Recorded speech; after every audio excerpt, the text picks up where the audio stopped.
Je suis motard, mais je suis un motard à l'ancienne, c'est-à-dire que je fais partie de ces motards qui, le dimanche, quand ils se baladent, qui croisent un motard, je leur fais coucou. Ce qui se perd un petit peu.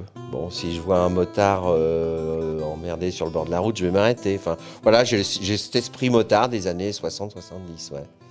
Le dimanche où on est sur une départementale à 80-90, et où il fait beau, il fait chaud, on est bien et on écoute le moteur qui fait teuf-teuf.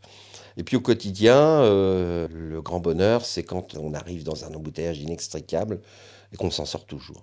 C'est agréable à conduire. C'était en février 79, il faisait un froid de canard, il neigeait. Et je décide de faire le Touquet en moto de trial. J'étais ce qu'on appelle un poireau, c'est-à-dire le mec qui est évidemment non sponsorisé, pour aller sur la plage le jour du départ. Et je passe dans une petite flaquette d'eau. Et là, le moto s'arrête. Et il ne redémarre pas.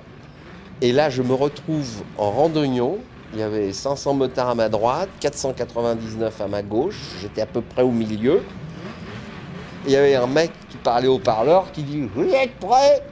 10, 9, un coup de canon !» Et là, il y a 999 motos qui se battent. Et moi, je reste sur place. Le temps passe. J'étais en sueur, j'en pouvais plus. Évidemment, tous mes amis, ma famille, mon père étaient à la télé. Des fois, on va peut-être voir Philippe. Et là, au moment exact où la moto démarre et où je prends enfin le départ, c'est le moment où le premier, un champion américain sur Kawasaki, et ainsi de suite, lui, entamait son deuxième tour. Et évidemment, toutes les caméras de la Terre étaient sur ce monsieur. Et comme j'étais à côté de lui, ils ont cru que je me tirais la bourre avec lui. Et mon père, il était fou le lendemain. Il me dit « T'as gagné !» Parce que j'ai dit « Non, j'ai pas gagné !» Enfin voilà, donc ça a été mon grand moment de gloire. J'ai bouclé mon premier tour, je n'en ai fait qu'un. Alors pareil, je roule sur une vieille moto parce que les motos récentes, il n'y a plus de kit pour les démarrer, c'est un démarreur, ça tombe pas en panne, c'est bourré d'électronique. Par contre, quand ça tombe en panne, on ne peut absolument pas la réparer. Alors que les vieilles motos comme la mienne, il y a cette satisfaction quand on la redémarre, qu'elle fonctionne mieux qu'avant. J'ai jamais fait partie d'une bande de motards, jamais. J'ai jamais fait de ce qu'on appelle des concentrations, des choses comme ça.